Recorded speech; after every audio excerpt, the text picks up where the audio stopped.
Hello, and welcome to our weekly gathering in the virtual realm where we drink tea together and have some discussions about life and tea, of course. Recently, we've been focusing a little bit more on like some life wisdom and Zen as we all pass through this collective adversity. Starting maybe this week, next week, I'd like to also just open up questions so we can discuss tea as well. Come back to earth from heaven, keep those two things in balance. It felt, anyway, just a little bit, I don't know, irreverent when during such a collective adversity, a lot of suffering going on around the world to just sit and talk about the geeky side of tea, but it feels like that period is lifting, and maybe that was just a feeling in me and you don't even relate, but anyway, it feels like it's lifting and we can open our discussion a little bit more. We're going to start just by sharing some tea together. I hope you're safe. I hope you have a wonderful spot to sit and drink some tea in and just share this time and space together, drink some tea. And of course, I hope you have some great tea.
So that was nice.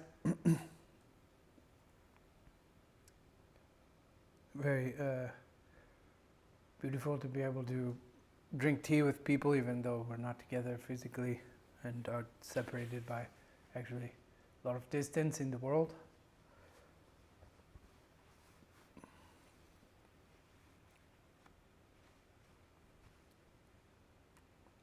Last week somebody near the end asked a question about the Jaakko, which is kind of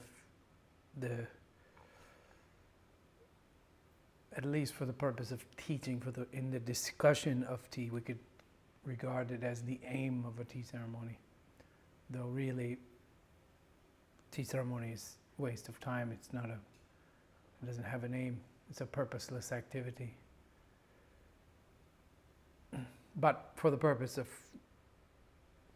discussion, which does have a purpose and does follow logic and learning, we can discuss Jaakko as the aim. Jaakko is difficult to translate. It means tranquility, completeness, wholeness, as a sense of nothing missing when you're holding a tea bowl or you slip into a bath and nothing's missing from this moment. Nothing too much in this moment. It is like a perfection in a moment. And it arises in tea. And we talked about how it could arise in any tea ceremony anywhere, no matter how it's being brewed, be it mint tea in Morocco or samovar in Russia or a mug of tea with a tea bag with a grandma. It's a part of nature, it's a part of tea. This kind of tranquility can arise anywhere. But we talked about how if you have the right recipe, then the frequency that this will come in your ceremonies will be more.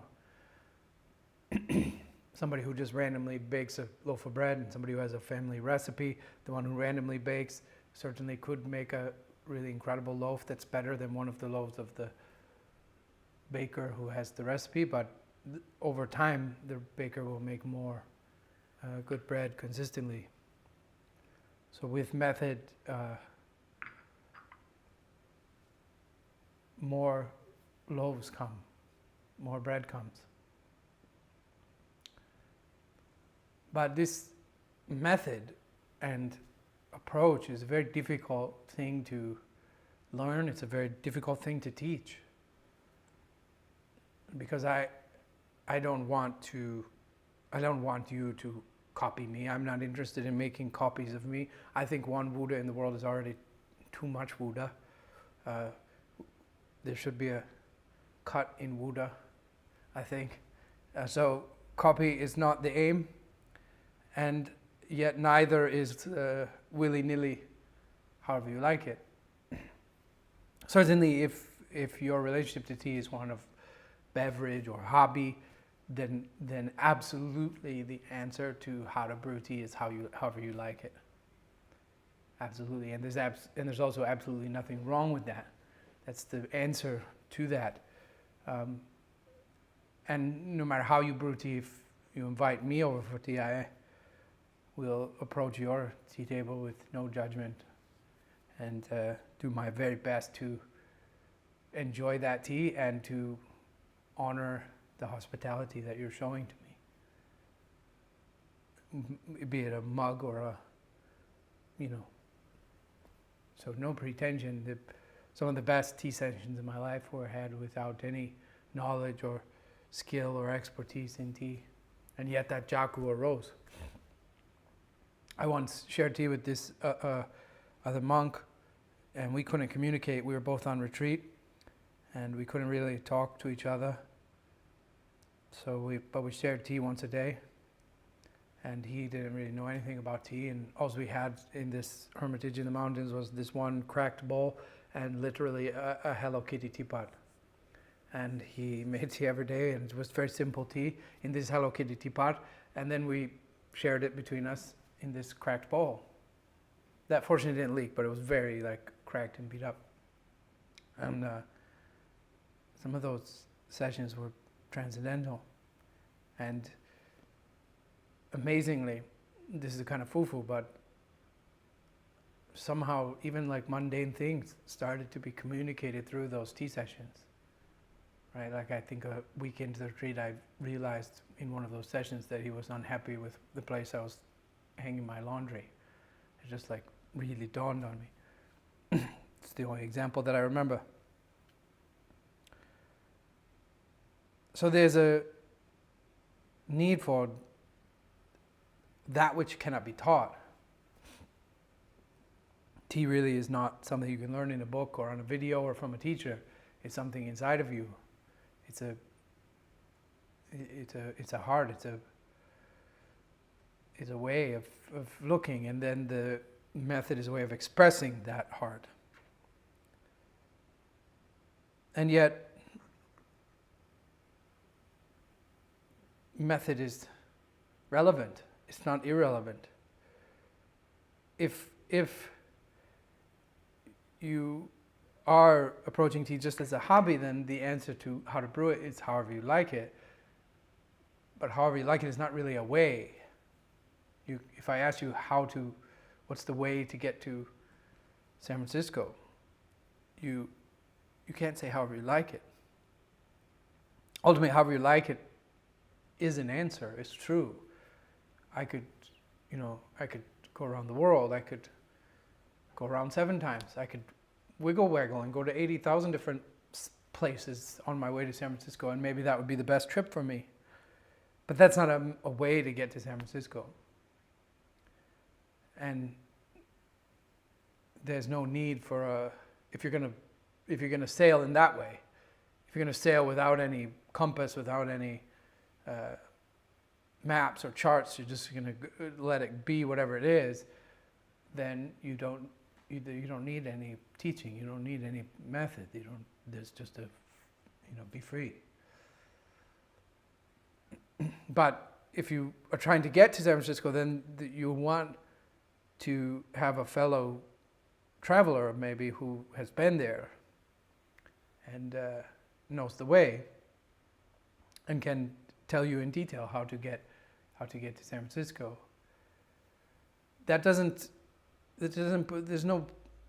We don't need to put any aura on that, right? As I say so often, as my teacher said, right? There are no masters in Zen. There's no masters in tea. The only masters in Zen are those who have passed away. The ones of us who are alive, we are all students of Zen. I too am a student of tea. I'm not a master of anything. Not of meditation, not of tea, not of anything.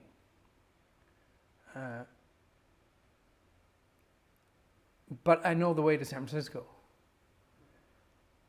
And so you can study that method. However, that study it only goes so far. During your trip to San Francisco, you also have to be open to serendipity. You have to be open to changing your route. You have to be open to the dynamics of what that particular trip is. You can't just follow the route that I gave you wrote, or you'll miss out on the actual journey. And in this case, there is no destination, so you'll miss everything. So you get into this curious balance, right? Where there's a need for the training and there's a need to let go. There's a need for training how to brew pu'er tea, how to brew sheng pu'er tea. But then ultimately you have to brew this tea, and I don't mean this tea as in this tea in its cake form or many cakes. I'm drinking today Inner Resolve, our tea of the month. Absolutely love it. And so it's not even like brewing Inner Resolve, but this particular pot of Inner Resolve, this particular session is one of a kind, and you have to show up onto it, right? So in terms of this actual brewing, any question about method makes no sense. I guess the best analogy that I can give you is to use like athletics or music. But if you look at athletics, right, you have a lot of training in method that empowers that person to be set free in the match. And in the match, any question about method doesn't mean anything, right? If I'm your tennis coach and you ask me, should I backhand Nadal's serves? How do I answer that? There is no answer. Yes, no, maybe so.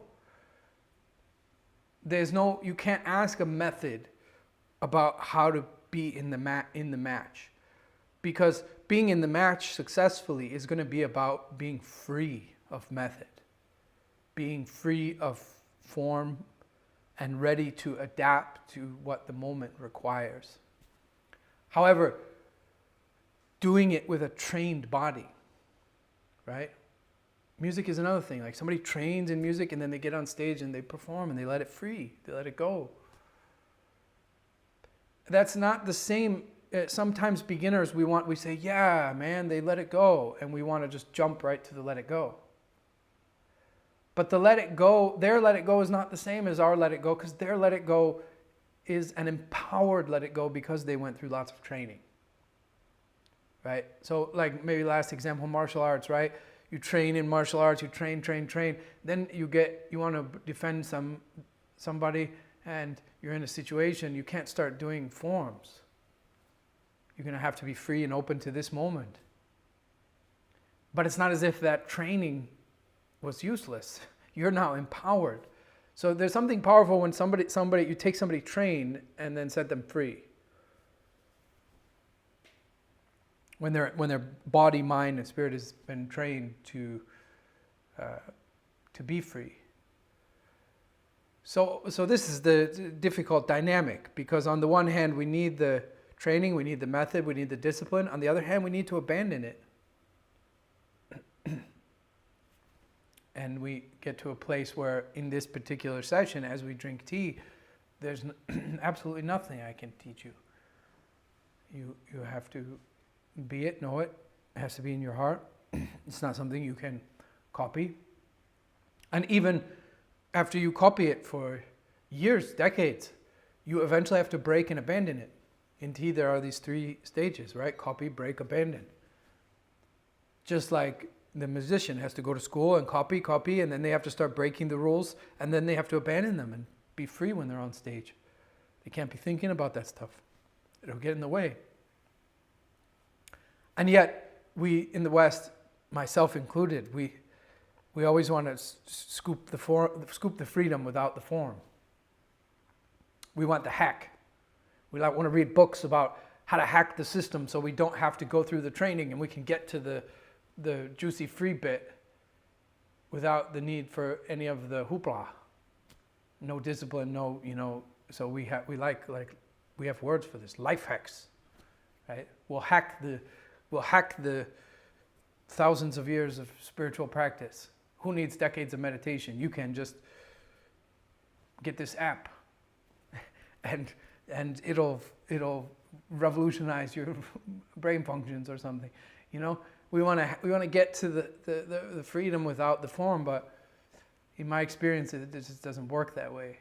They're both needed. The last analogy I guess I'll use is the most ancient one. In the ancient Chinese system, they talked about mountains and rivers. I've talked about this, I think, even in these broadcasts, right? Mountains. Without mountains, the mountains protect the country. They defend the nation. Without mountains, you have a constant invasion, right? But mountains are actual barriers, and then they have little passes that you can easily defend, and so there's a constant invasion. But then your country also needs rivers. Rivers are the flow. In ancient China, all the goods traveled on rivers. All economy moved on rivers. Right? The canal system, in fact, of ancient China is one of the largest infrastructure projects in human history. So they traveled everything on water the way that we do on highways or whatever. And so that economy, that flow, is also what creates innovation and new ideas and movement. Movement creates innovation, creates new insights, etc. New ways of being. Your unique way of being, different than mine. Because even these techniques meet you. That's a meeting that maybe never happened before. You have traditional techniques, meeting a Joe, meeting a Wu, and what Buddha does with them will be different than what my teacher did. of course. And what he did will be different than what his teacher did, of course. And we'll have each our own unique individual expression of these methods and teachings. So, taking that analogy to life, if you don't have discipline, if you don't have method, if you don't have practice, the enemy will invade all the time. In this case, the enemy would be distractions. We live in a very cluttered world full of distractions, screens blaring at us, and phones and people and blah blah blah, and you'll be constantly distracted from this moment, distracted from your own experience. This is the irony of our modern existence, is that everything is amplified. There's more of everything, but we experience less of it. Right? If you go back to even our common, our distant cousins in the mammal kingdom, if you watch like a deer in nature, you get an idea of, how our ancestors lived in a state of like hyper awareness. So you had to be able to smell, to identify a mushroom by smell, to know if it was the edible kind or the poisonous kind. And while you're smelling that mushroom, to determine if it's the edible or poisonous kind, you also have to be listening for predators. And so they ate just a simple mushroom, but they ate it with so much sense that they were tasting much more of it than we were. Whereas now, like literally our chefs have become scientists. They have to like add 300 ingredients in little concoctions and bubbly foams and weird things just to get us to stop looking at our cell phone for a second and even notice the food. And actually the food that we're eating is more complex than what an emperor was eating in the Tang Dynasty. We're eating like more luxurious, complex, flavorful food than emperors. We have more entertainment than an emperor with a remote. We can watch shows from all over the world, more than he could. Similarly, if you think about it, like now we have access to see our friends much more, right? You realize 150 years ago or 100 years ago, two friends that lived in different boroughs of New York City, even in different boroughs of New York City 150 years ago, those two people might not see each other but a few times a year. If you lived in Hong Kong and I live in Taiwan 100 years ago, we might only visit once in a lifetime. That would have been like a several week journey through pirate-infested waters, full of danger and all kinds of stuff for you to get to see me, and we would only then have limited time to spend together. And so now we can just bloop, hop on a flight, well, obviously right now we can't hop on anything and go anywhere, but in theory we can hop on a plane, we can go somewhere, we can hop on the subway, go see our friends. So we have access to more, but then when we are together, we're not really together. We're looking at phones, we're ignoring each other. So there's more but less, right? Our senses are bombarded and we're forgetting the most important thing, which is like how to experience. And then we also have this added dimension. Another distraction is all the social media stuff, which is this itch, I don't know what to call it, an itch, an impulse to capture the experience and share it, which certainly, to some extent, to some percentage, prevents you from actually experiencing the experience. Actually feeling what you're feeling, experiencing the experience. It either completely overcomes it or it, to some percentage, distracts from it so that your experience becomes the sharing about the experience instead of the experience. So all these things, right, all of this and more, the mountains need to protect us from this. We need this discipline. But without the rivers, our discipline just dries everything up and everything becomes dead and rigid. This can happen to traditions. Traditions can become just hollow, dead things that are rigorously enforced and only slowly change after many generations. And don't allow the individual the room to express and be themselves. Right? But too much river and you get a swamp. And nothing flows, nothing moves. That's the, the like floating approach to life, methodless, wayless. And so these two things go together, and eventually, we are trying to be wayless. That's the difficult part to talk about. The way to brew tea is waylessly, but trained waylessly. And the last thing I'll say is this. There's a lovely tea story about one of the constellations in the sky of all tea masters. We can call him a master because he's dead. He's not learning like you and I. He's not a student like you and I are. His journey's over. So we can, with respect, look up to him as a master, Rikuo. And they say Rikuo one summer afternoon went for a walk, and he just started wandering and forgot about where he was going and just kept wandering. It was such a beautiful day. And all of a sudden he realized he had walked very far, and he realized he was outside of town, and he was near one of his old students' houses. And he thought, I'll drop in unexpectedly. So he dropped into his old student's house, and at that moment when he arrived, his student was working in his garden. And Rikuo approached and said, hello. And he looked up and said, wow, what are you doing here, teacher? And let's have some tea. And the student quickly washed his hands off, clipped a flower from the garden on the way inside, and brought his teacher inside. And there inside, already a kettle was boiling ready. And he took that flower he had very casually clipped and put it in the display area, which is called a tokonomo, and put it in the tokonomo, and then with the teaware that had been there from that morning, from his own tea session, he just made a very lovely bowl of tea for his teacher without pretension. And after tea, the Rikuo got up to leave, and as he was leaving, he said to him, "You are not my student anymore." What he was suggesting was, you are your own. You have become a teacher. I have nothing left that I can teach you. From here on out, what you have to learn will have to come from tea itself, and from your own heart, and from nature all around you, not from me. You have graduated, which is the aim of all teachers, of course, graduation. No teacher should desire to keep the student stuck in a student position.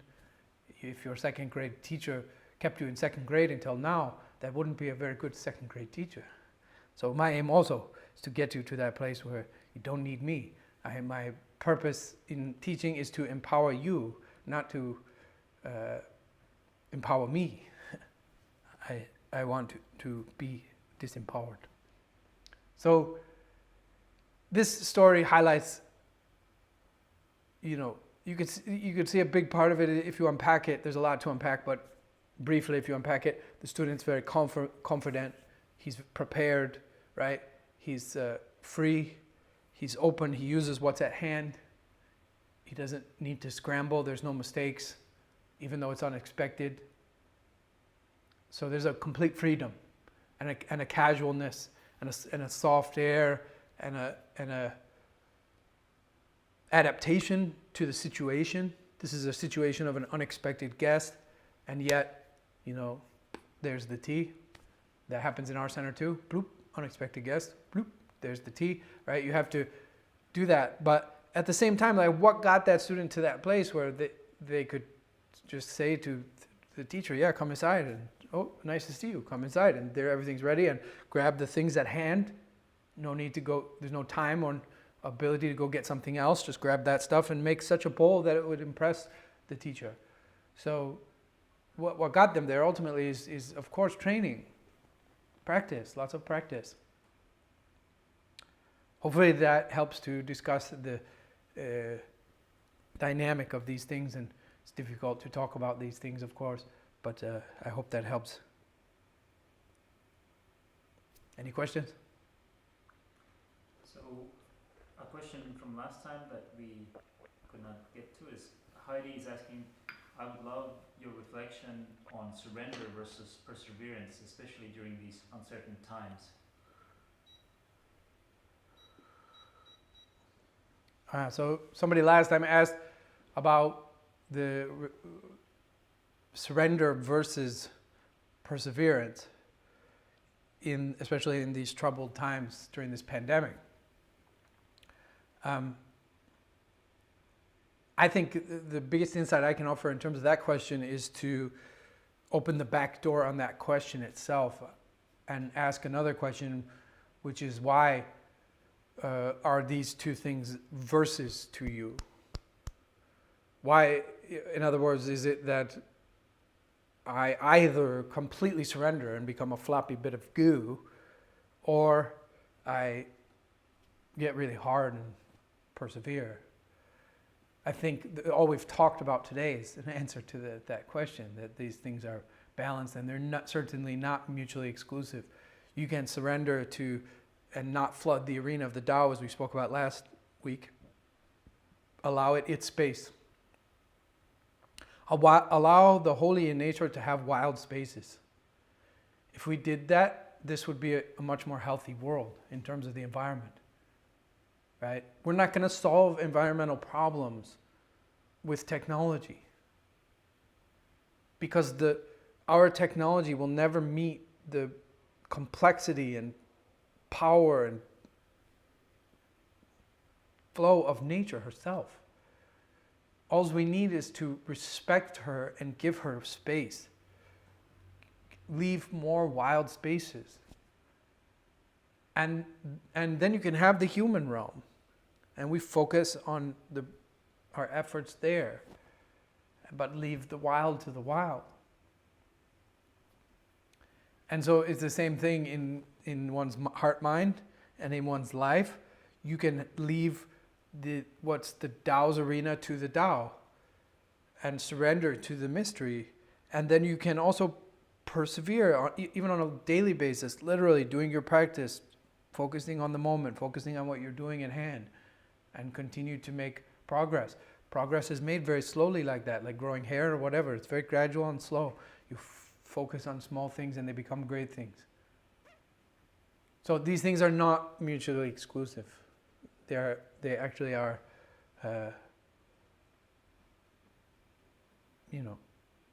they go together.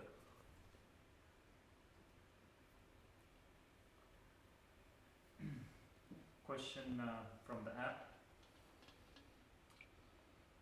Lindsay Harrington is asking, I'm curious to learn more about how Zen responds to concepts such as fate and predestination. So somebody's asking what would be the Zen take on free will versus fate, predetermination. The Buddha refused to answer such questions. These questions are flooding the arena of the Tao. So I don't have an answer. The answer is mystery. When people ask about what happens after you die, is there God? Is it free will or is it predetermined? The Buddha would just stay silent. And ultimately, a couple of times he did give teachings. And so all I can do is, also recount those teachings to you. He said that, your questions are like if you got shot by an arrow and we took you to the hospital and you won't let the doctor take the arrow out until we tell you who shot the arrow, from what angle, what type of bow it was made of, what are the feathers, what kind of bird do the feathers come from, and what kind of wood is actually made in the arrow, and like where in your body did it actually hit, and like you want to know all these questions. And he basically is saying, my business is suffering and the end of suffering. My business is taking the arrow out. And that's all that matters. The rest is pointless until you have that arrow out, right? So that would be the Buddha's answer. In Zen, I think there's just as we've discussed very often, again, as I said earlier, there are no masters in Zen, there are no masters in tea. And a big part of that is because if you look at the Sanskrit word for wisdom, prajna, pra means before, nya is knowledge. We often translate this in Zen as the beginner's mind. The beginner's mind is the goal. In tea, there's a ichigiyo mono, which is like a phrase, a proverb that says, yi dao shi dao yi, 1 to 10 to 1. It means you make progress up to 10, and then you just go right back down to 1. And then you go back. So there's nowhere to get to. Advanced techniques are basic techniques mastered. You just go, you just go, there's nowhere to go. And so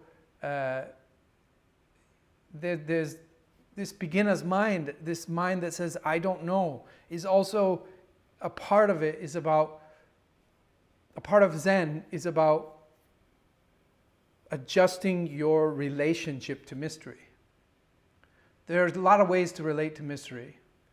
And the Western way to relate to mystery is to carve out more truth. So constantly conquer it, right? Whatever is unknown, we just chisel away at it. We know more. We do more research, more science, more research, and we chisel away at the unknown and increase what is known. That's more the Western way. The problem with, and that's not to be abandoned, that's important and powerful. And Zen is not opposed to that in any way, right? The scientific method is by far the best method for exploring and understanding this universe that human beings have created and developed. It's amazing. And that approach towards the unknown is important. It has a problem, though, in that it doesn't offer any way to relate to the unknown. That which is still, other than, wait a minute, and maybe we'll carve that chunk off. Like, it doesn't offer you any tools to relate to that. And also, there's a part of that unknown that is unknowable. That's complex and deep. We don't have time to unpack that, but there is a part of it that's unknowable. So no matter how much you carve off, you can't carve it all off. This universe is so vast. Billions of light years, trillions of planets, endlessness. You can't know it all. So there ultimately always is unknowable. It's not a specific area. If you put it in a specific area, you get into what's called the God of the gaps, which is like putting your spirituality in the gaps in science, which is foolish. Like, oh, my spirituality's here. And then science figures something out and you're like, oh, no, I moved my spirituality over. Right? It's called the God of the gaps. Like putting God where science has gaps is silly because science is constantly growing. So that's not what I'm talking about what's unknowable. Unknowable, you could think of as sum total of all knowledge. There's other ways of thinking about this, but the point is that human beings are meant to have a relationship to mystery. And that's a big part of what religion does, right? And one of the greatest mistakes of the modern era, and if you want to read very deeply into this topic, I could recommend one of the greatest authors and speakers that has ever lived on this planet, top 10 most influential humans in my life, Joseph Campbell. Joseph Campbell, go immerse yourself in a Campbell portal and you'll be very happy you did. But he talks a lot about these things. One of the biggest mistakes is that, myths are metaphors. We've turned the word myth into something false. The myth of COVID-19, and then it means something false.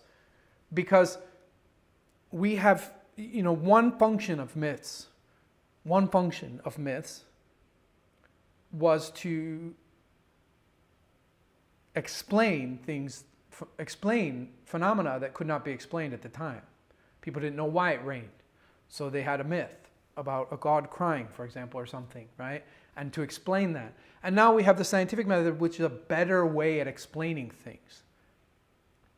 And so that Western approach to the unknown, which is just carve away at it, know more, learn more, which is good and important, it assumes that the only function of myths was to explain things.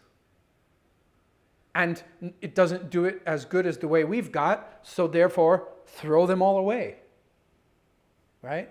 That makes sense. If all myths do is explain the unexplainable, and we realize that the explanations it gives are not accurate nor real, and we have a much better method for explaining things, then those are just nonsense. And the word myth slowly becomes false, means a false explanation. The problem is that that is not the only function that those myths serve. It was certainly one of their functions, and one that we should abandon.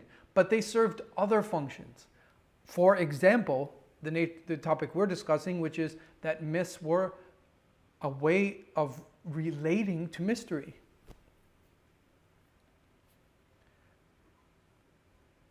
So, and a lot of our rituals shifted this way too. Alan Watts, many people don't know this, Alan Watts was a Catholic priest before he was a famous Zen and Tao teacher. One of the reasons he left the Catholic Church, he says, was the shift when the Mass shifted to English. This attempt to take what was mysterious and otherworldly and make it intelligible, right? He didn't like that. That's not the only reason. I think there were other things in his life, obviously, but he highlights that reason. I can relate to some extent some of the most powerful experiences in my life. One in particular, I was in the Ukraine, and I was doing some tea teachings, and I had a day off, and they wanted to show me the whole city. And it happened to be that my day off was a Sunday, and we went to this incredibly powerful church, and it was a Sunday, and they were having an Eastern Orthodox Mass. And I ended up telling them, look, I don't want to see anything else in the city. I just want to stay here for a few hours. And then maybe we'll go drink some tea out somewhere nice outside. It was a nice day. And that's what we ended up doing. But what made me want to stay there was just the amazingly mysterious power of this. First of all, the church had no pews. So it wasn't a bunch of people like sitting solemnly in rows. It was just this like mob of people walking around randomly. And some of them crying, some of them praying, some of them going on their knees, some of them walking, some of them looking around. And while that's going on, a full choir is singing in language, of course, I don't understand, chanting and singing. And then there's all these priests with incense and weird gestures and all kinds of the whole thing was so powerfully magical. And a big part of its magic is in that it is not intelligible. It is not accessible by the rational mind. It is aimed at taking you beyond the rational mind, which is very much what Tea and Zen also are focused or geared towards. So, that's the long answer to the question of is the world fate or is it free will? The answer is I don't know. I don't have a clue. And I don't really have a desire to figure things out.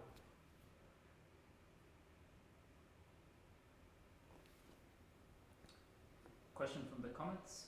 Meditation and prayer are often prescribed together as an ideal spiritual practice. As a Zen monk, can you share what your definition of prayer is, as well as what place it has in Chinese folk religions? Wow. That's like 8 questions, and they're all really big. I'll maybe answer one of them. But the question was like, the questions were like, in most spiritual practices, there's some form of meditation and some form of prayer, and what role does prayer play in my life or in Zen and in Chinese folk traditions? That part of the question, I'm sorry, I don't really practice Chinese folk traditions. I guess that would be Daojia, more the Taoist approaches to things, I guess. So I don't know fully the answer to that. And a lot of humans pray for a lot of reasons, and prayer is very personal. So I can really just speak about prayer in my practice. Um, a prayer for me is essential, absolutely. It's an essential part of my day. It's an essential part of my week, my year, my life, and I couldn't imagine living without it. It's if you were here right now, you would see that there are altars in every direction, literally. So prayer is the important part of my day, and part of that practice of prayer is related to that mystery we were just talking about. I want to highlight that there's a part of this it's not rational. It's a feeling. It's something you feel. It's something you know. Faith is something you feel. You feel it in your heart. You don't rationalize it. So you can't really teach it to someone else. It's a waste of time. Personally, I don't practice making petitionary prayers. That's part of what our teaching last week, flooding the arena of the Tao. In other words, I don't ask for specific things. That's what I consider a petitionary prayer. And so petitionary prayers are to me like flooding the arena of the Tao. So if I say, I don't know what your hobby is. I have hobbies. I like hi-fi. I like photography. I like, obviously I'm a tea geek. But okay, so I start praying. I want this bit of stereo equipment, right? But it may be that the getting of that stereo equipment is bad for me. It could be. It could be that it is wonderful. I don't know. But it's not my arena whether I get that thing or not.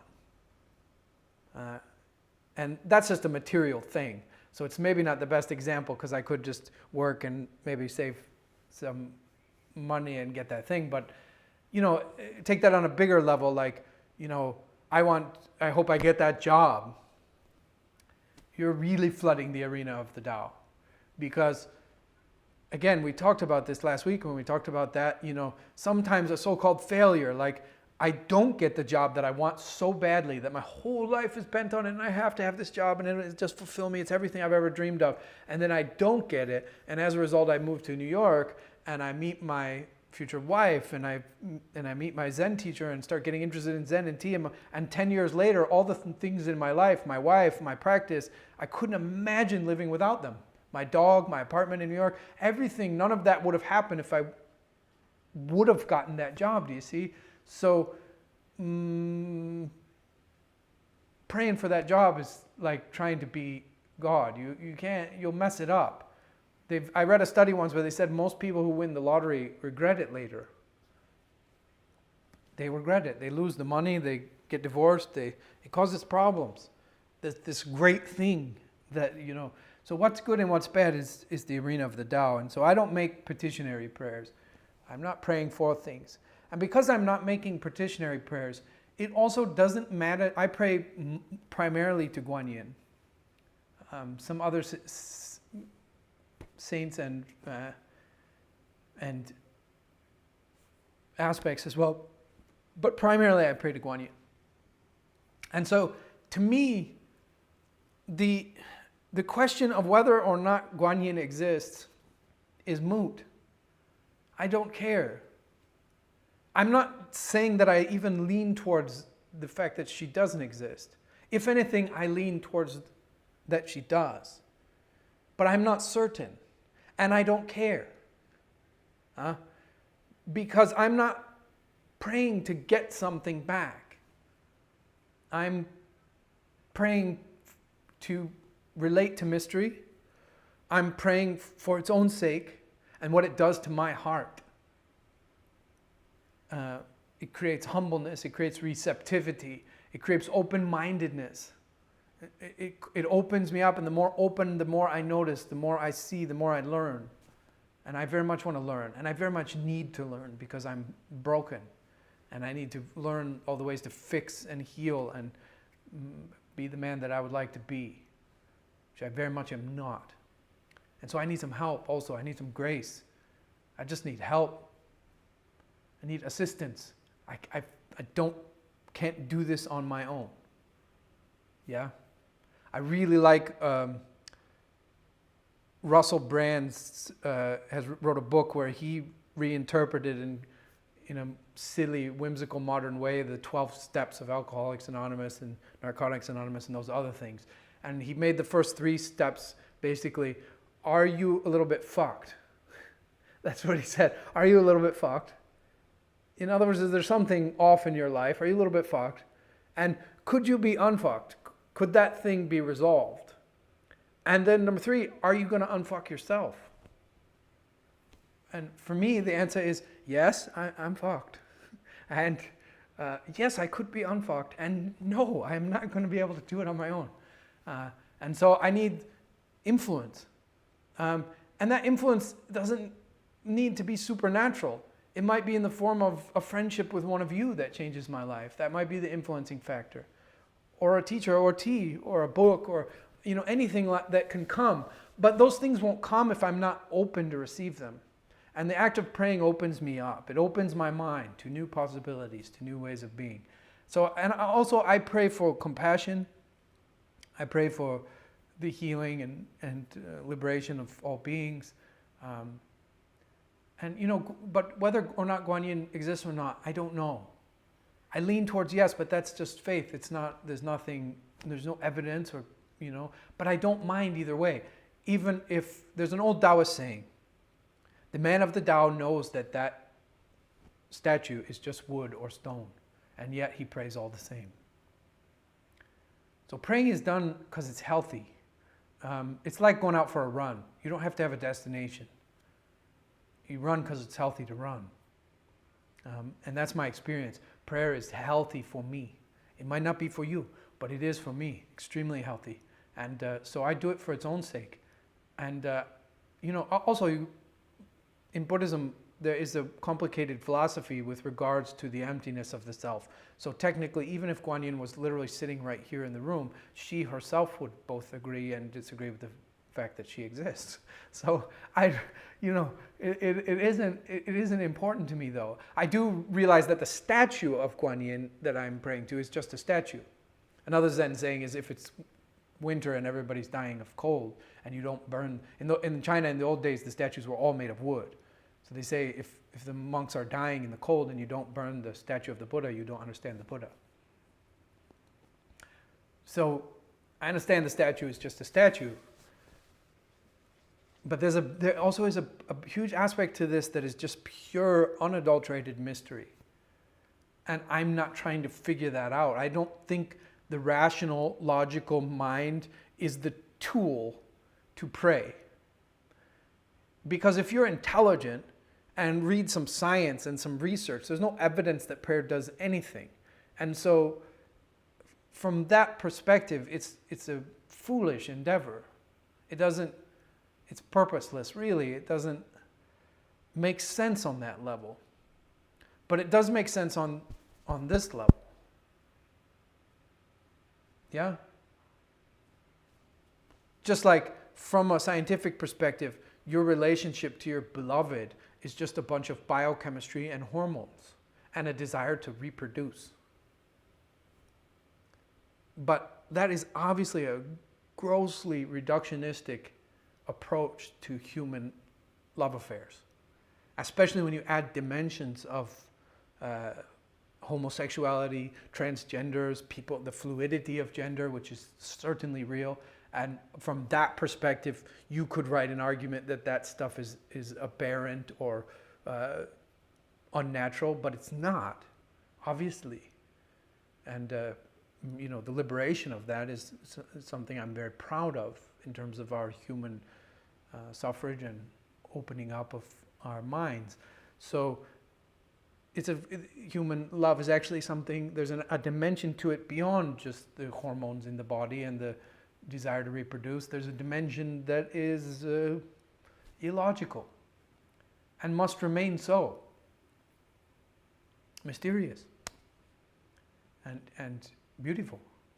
And so that is a part of and parcel of my prayer. I don't know what else to say than that, other than like I'm pro prayer, but prayer, like any practice, like the way that I practice tea, the way that I practice Zen, the way that I practice prayer, my approach is more come and see, not you must do that. I don't know you. And even if I do, it's not my right to tell you what you should not do or should do. So it's not like I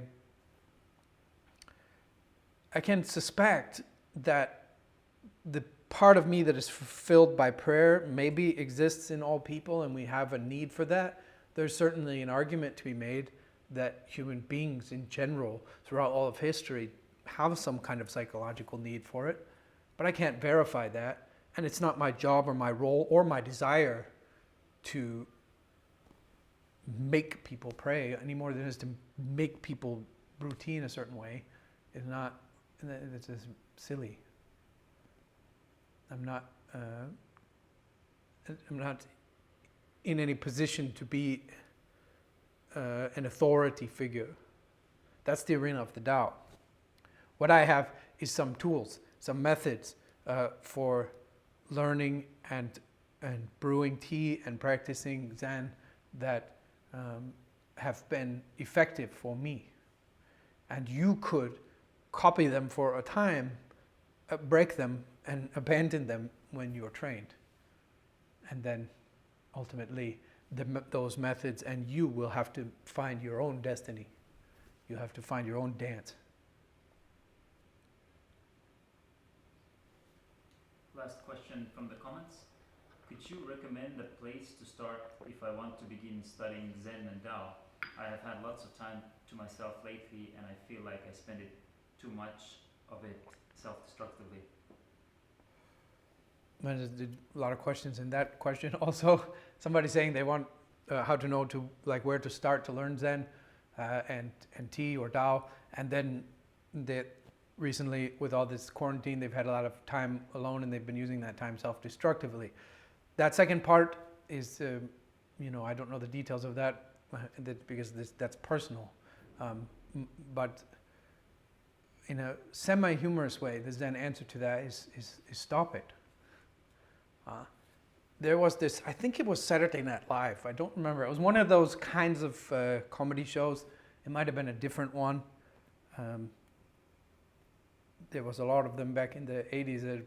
Then another one like Living Color, I think, or something. I don't know. There was one of those shows that, like Saturday Night Live anyway, they had a skit with the $5 psychologist. If you go on YouTube, you can find it. And it's a psychologist, and he charges only $5, and he only gives you 1 minute. And basically, his answer to whatever you bring up is just stop it. So the woman comes in, and she's like, really, only $5? And he's like, yep, $5. And she's like, wow. And then she's like, so I keep dating guys who are abusive to me. And he's like, yeah, stop that. And that's all he really has to say is just stop doing that. Yeah. And that's obviously humorous. I know it's more complicated than that, of course, but yet there is a kind of Zen truth in that. Just stop that. So that, other than, because the complex part of I'm engaged in self-destructive things when I'm alone. So am I, by the way. Welcome to the club. Welcome to the human condition. I am also, that's why I need help. I was talking about this. I need help in one of the reasons I pray. I'm also engaged in self-destructive habits every day. So I'm not, my facetiousness is not rude or an attempt to belittle your problem. I face the exact same problem, but the complexities of that problem I can't deal with because it's personal and you need to get personal help. I can't answer the question how to get started with Zen, but even then I also have to open that up a little bit because some of that is also karmic, and Zen is very widespread now. So certainly one option is to seek out some kind of community near you. There might be a Zen center in your city. Try to find a teacher. There are a lot of good books, alternatively. Some good ones to start out. Maybe the Zen Flesh, Zen Bones is a good one. 3 Pillars of Zen. Opening the Hand of Thought. It might, because Zen is a form of Buddhism, it also might be good to learn a little bit about the story of the Buddha. I would recommend the book Old Path, White Clouds by Thich Nhat Hanh. All of Thich Nhat Hanh's books actually are wonderful, but that's a really beautiful retelling of the Buddha's life. So there's some good books for you to start. There's also virtual ways of learning, and Zen Zen online, I guess. But some of that is like falling in love. You have to find the right place for you. One Zen teacher that this all resonates and works so well for me. Another person is like, oh, this dude sucks, and like it's not their vibe, right? So that certainly, that certainly applies to every teacher. It's unfortunate that sometimes people have a negative attitude that's detrimental to themselves and kind of pointless. A better attitude is just like, that person's not for me, and then you go date someone else.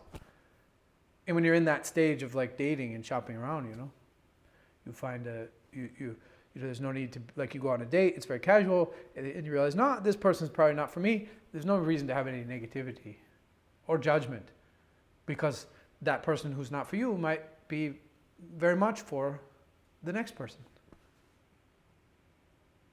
And so you realize that also is personal. There's no need to write any story about it, which, unfortunately people do. They think, well, if this is not for me, it must mean it's not for everybody. Or it's not good for me means it's not good for everybody. But that's not true. It goes the other way. What's good for these people is maybe not good for these people. So leave those people have what's good for them and focus on what's good for you. So that, again, I can't really very specifically answer your question about how to get training other than to seek out some teachers or books and some practices. Of course, Zen to me is Zazen, which is meditation. They are one and the same. So the other great way to start is to begin to start a meditation practice. And that you could learn also at the local Zen center, or you could learn it online or from a book, or etc.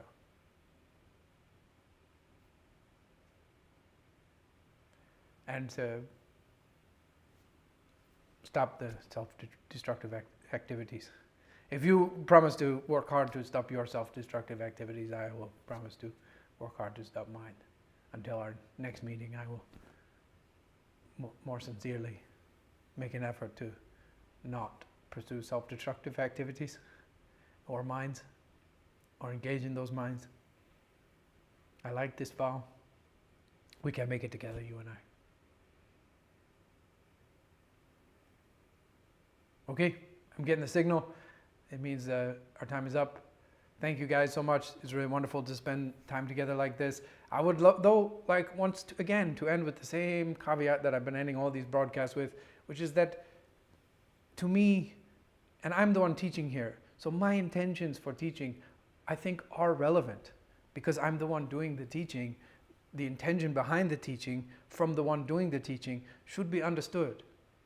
It is relevant. You can choose not to listen to it if you like, and read other intentions or motivations into my teachings if you like to. But I would like to tell you, my motivations are never to make arguments about the nature of reality, to make some kind of philosophical stance, to say you should X or you should not X, or this is the way it is, and this is the way it is not, this is what T is, this is what T is not. T is, first of all, beyond all the human stuff and the rational stuff, and so is Zen. So there's no point in any of that. But second, to me, teachings are invitations to explore. Teachings are not answers, they are questions. The purpose of teaching, using language to teach these things, is that you go, and ask some questions. And maybe the answers to those questions become things you can apply in your life. Right? Not to create some kind of philosophy that you believe in and then follow or something like that, but to ask questions. That is the purpose of teachings, that we learn together. I can't tell you how many times I have learned something while it is coming out of my own mouth. That's one of the mysteries of actually being a teacher as well. And this all will be food for thought for me as well. So we're here to question and question more. And so all of this is just an invitation to explore. And explore means learn and discover and develop the organ of wonder again, that you maybe lost when you grew up. Maybe you didn't. If you didn't, sadhu, well done. But that wonder, the love of learning, Have a wonderful week. Drink lots of great tea. Stay safe. Stay healthy. Stay happy.